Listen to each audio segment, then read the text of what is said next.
মেহেদি দিতে বসার আগে আবহাওয়াটা অনেক ভালো ছিল, রোদও ছিল, আকাশটাও পরিষ্কার ছিল।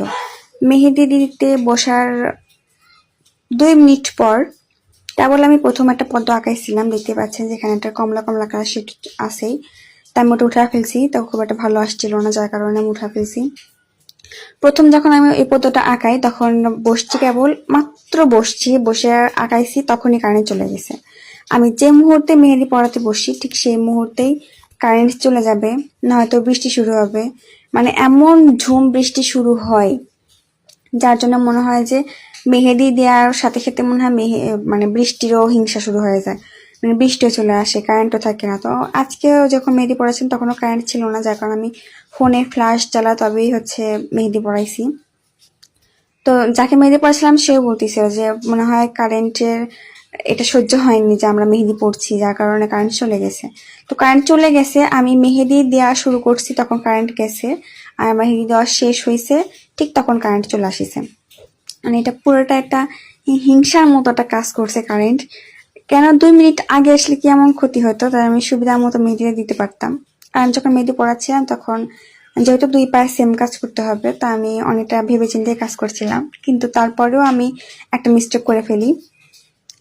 যখন আমি মেহেদি পড়াচ্ছিলাম তখন আমি প্রচুর গল্প করছিলাম, মানে পাশে যাকে মেহেদি পড়াচ্ছিলাম তার সাথে তার আম্মা ছিল, তো আমি তার সাথে অনেক গল্প করছিলাম। গল্প করতে করতে এক পর্যায়ে দেখা যায় যে আমি মেহেদির কিছু অংশ বাদ দিয়ে ফেলি, মানে এই পায়ে না, আরেকটা পায়ে, যেহেতু আমি ওই ভিডিওটা করা হয়নি, ওটা ক্লিপ নেওয়া হয়নি, তো ওইটা তো দিতে পারলাম না, তো এটাই দিলাম। তো আপনারা বাকিটা এটাই দেখে নিন।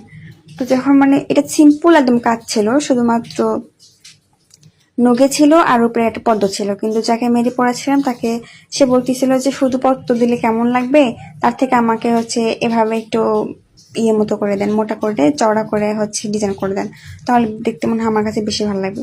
তো তার কাজ, তাই তো আসছি মেহেদি পড়তে, তার মতো করেই মেহেদি পড়াইছিলাম। তো আমি জিজ্ঞেস করছিলাম যে ফিঙ্গারে কি শুধু এরকমই ডিজাইন দেবো নাকি একটু উপরে ডিজাইন করে দিব। তো বলতেছে যে না, এরকমই থাক, আমি এরকমই ভালো লাগবে। তো মেহেদি পড়ার পরও আমার কেন জানি মনে হচ্ছিল যে এখানে আরেকটু নগে ডিজাইন করলে ভালো লাগতো, কিন্তু ও বলতেছিল যে না থাক, আমি নগে আর ডিজাইন করবো না। তো যার কারণে এভাবেই ছিল।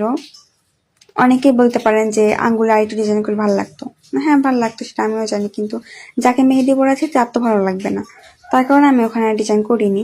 যাই হোক, তো আমি মানে এই যে কারেন্ট যাওয়া আসার যে ব্যাপারটা, মানে এটা আমার ভীষণ আশ্চর্য লাগছে যে মানে এভাবে যাওয়া আসার কি দরকার। আমি যখনই মেহেদি পড়াই, আমি যখন নিজেই মেহেদি পড়তে চাই তখনও দেখি বৃষ্টি আসে, মানে বৃষ্টি